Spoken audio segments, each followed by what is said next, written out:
Welcome to the Supreme Court of the United States of America.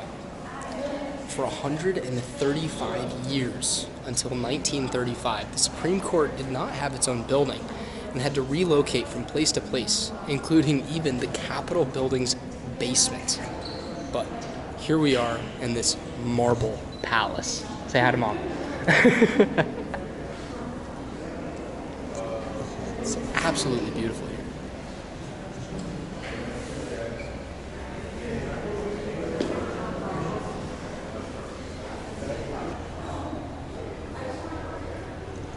Interesting. So these actually come from landmark cases. Let the end be legitimate, and let it be within the scope of the Constitution, and all means which are appropriate, which are plainly adapted to that end, which are not prohibited, but consist with the letter and spirit of the Constitution or constitutional. McCulloch v. Maryland, 1819.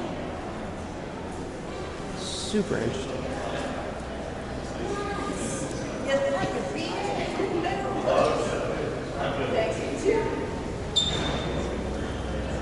So sweet. There's all these different halls here.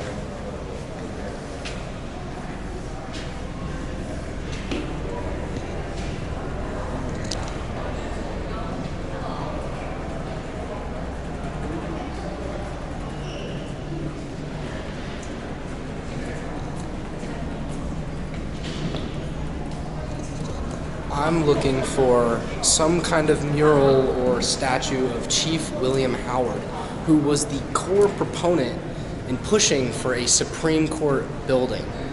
Unfortunately, he died before its completion. However, he's the reason we have this beautiful marble palace.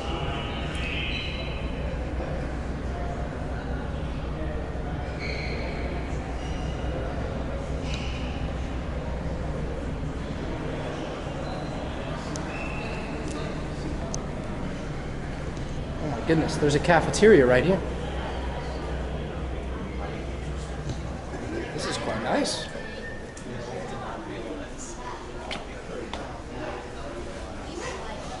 So, I guess that's what it looks like on a nice sunny day. It's raining out right now, and there's construction happening on the building. But we can just get a sense for all its glory.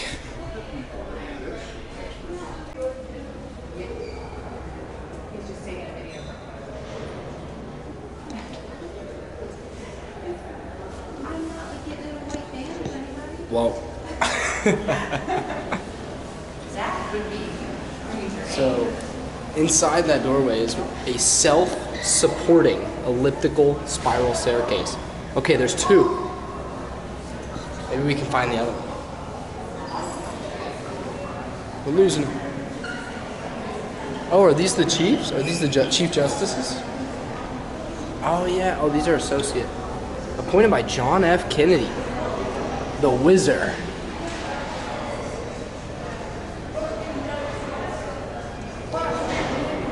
That's an intellectual looking man. Oh, is that Ruth Bader Ginsburg? Oh, it is. Ruth Bader Ginsburg has got to be one of the most famous and distinguished law careers, as it says right here, of all time. She had ruled on some of the craziest cases. She was a part of the Women's Rights Project for the American Civil Liberties Union, and made some pretty landmark cases. She was appointed by Jimmy Carter. Oh yeah, there's Whizzer. That's our guy, Whizzer.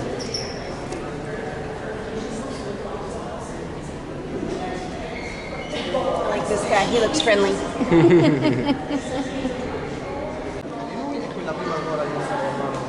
So this is the original plaster model of the Supreme Court building. Look at that. It is huge.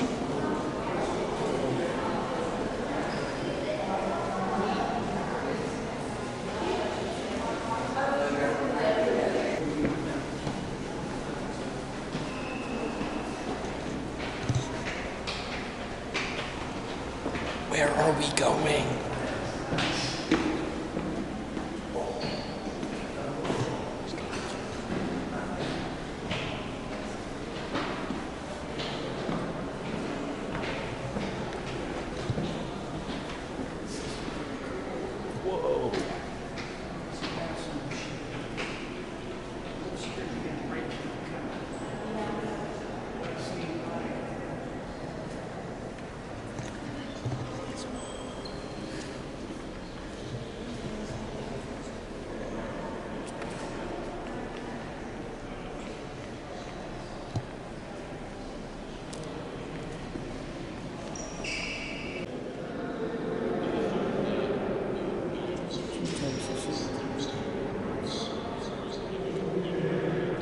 argument and non-argumentative.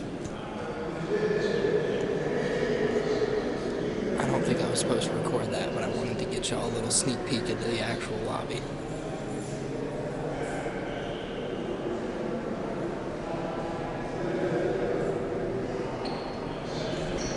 Burger.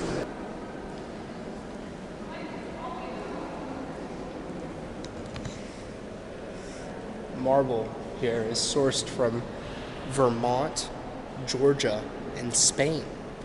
On the website, they say that this represents the diverse equality and the diverse people that make up the justices in our law system, but really, I think it was just where they could get the best marble. I mean, come on. Were they really thinking about that in 1935 when they built this? Had they even passed? I don't even think we passed the Civil Rights Act in 1935. I gotta Google that. Hold on. Let's find out together. When did they pass the Civil Rights Act? Here's an answer. Yeah, 1964. 30 years later.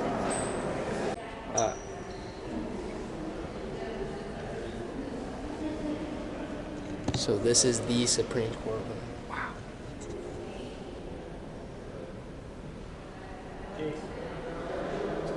Sorry. It's a lot more red than I thought it was going to be.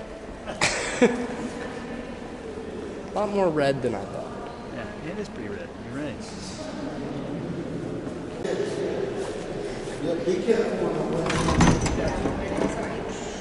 Oh, it's warm in this room. Holy.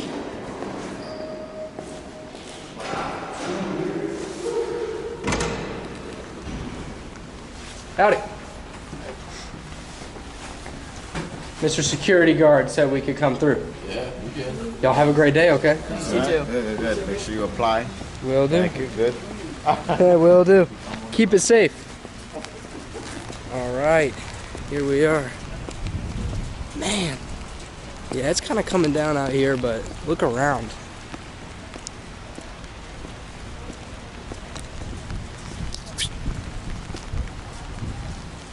Wow. Just the views, all the buildings.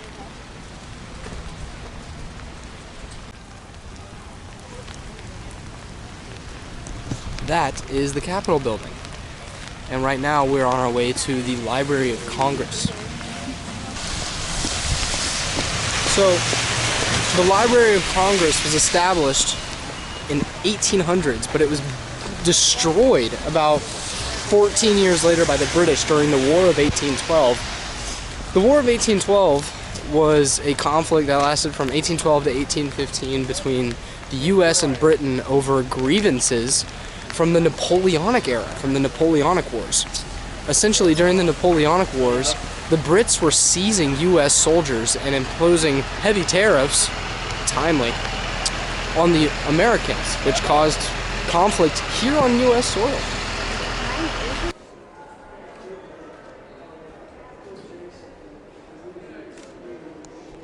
Pretty incredible.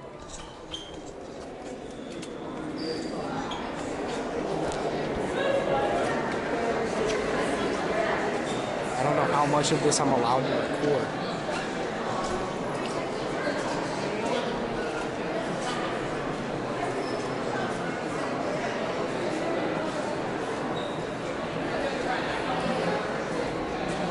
The architecture here is incredible. The Gutenberg Bible, what?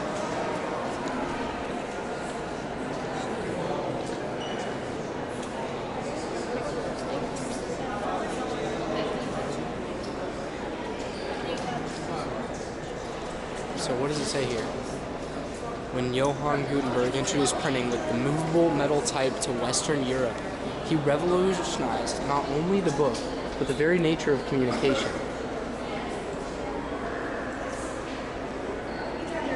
Of approximately 180 copies of the Gutenberg Bible printed.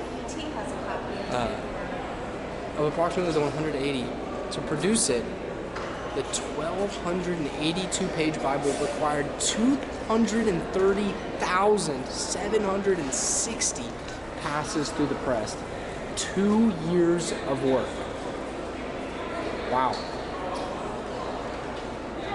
That's fantastic. Oh, pardon me. Look at that.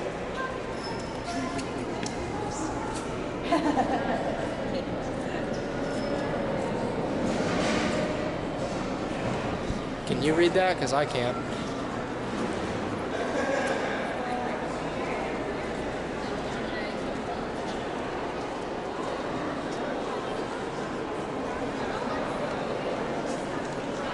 Holy.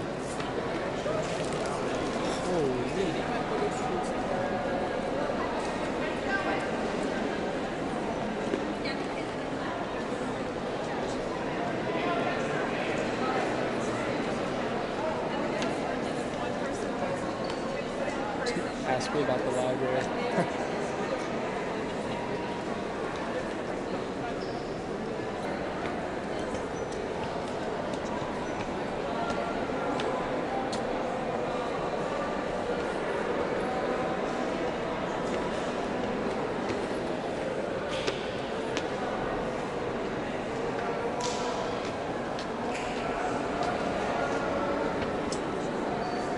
Let's take a view off the top.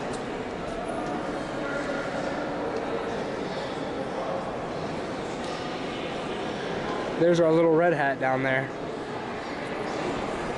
She doesn't see us.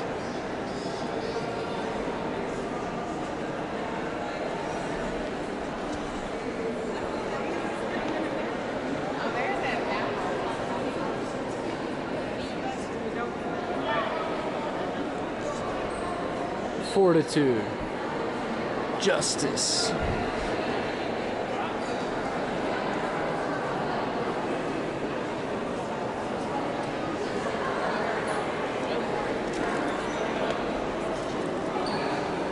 So here we have some representation for England, France, America, Egypt, Judea? Is that like modern day Israel? What is that? What is Judea? Greece.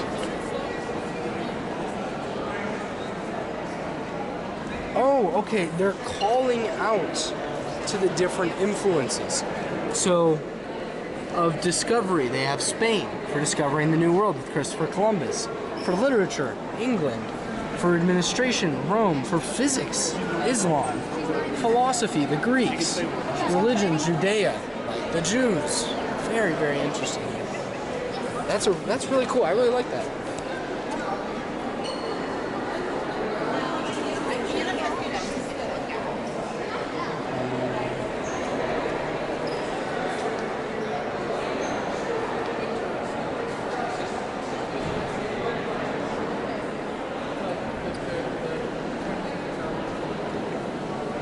Oh, P.T. Barnum.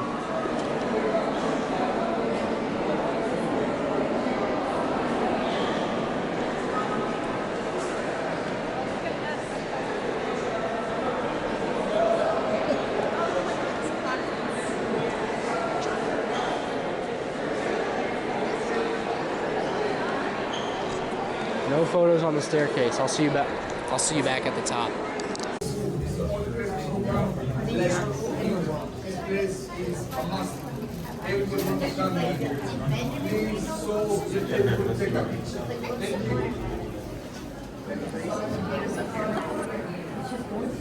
Okay, so my camera died, or rather ran out of memory. So we're doing this on the phone now. So here I am in the Jefferson Library. These are the original 6,700 something books that Thomas Jefferson donated to restart the library after the Brits burned down the original Library of Congress during the War of 1812. Thomas Jefferson is quoted with famously saying, "I cannot live without books." And here, he cannot even die without them. They live on through him. And there's a lot of classics here, a lot of incredible books. A lot of Greek philosophy here I'm seeing. Shakespeare's plays, of course.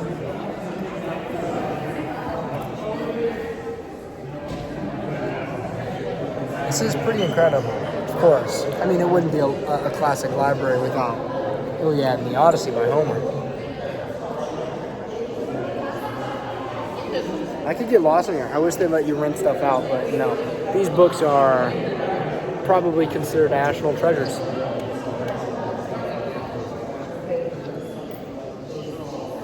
Look at this.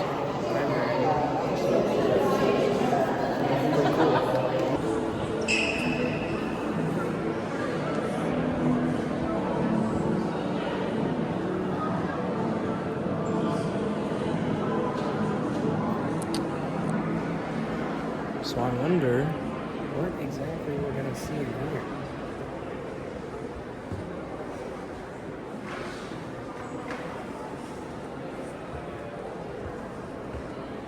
Oh, it's like different treasure books, you know? Things that preserve culture and history. So this is not as interesting as this one. This one over here is national cuisine. It's the science and cuisine of Italy. Look at that.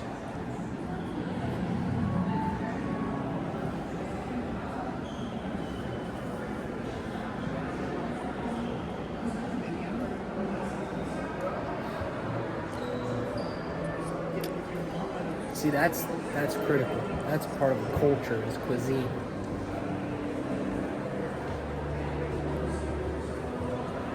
A yellow ribbon. Let's see what that means.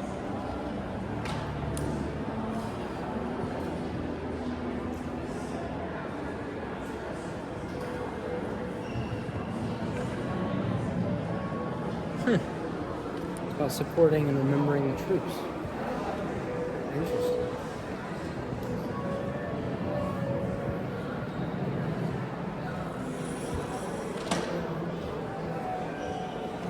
Oh, is this for the atom bomb?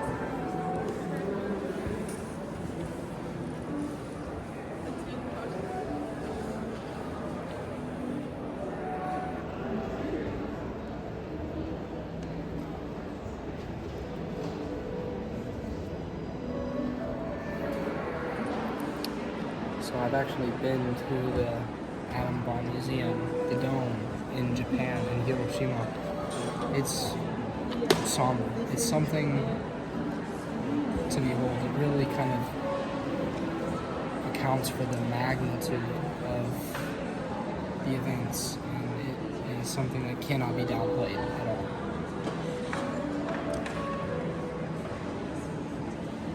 On a more positive note, though, look at this beautiful book.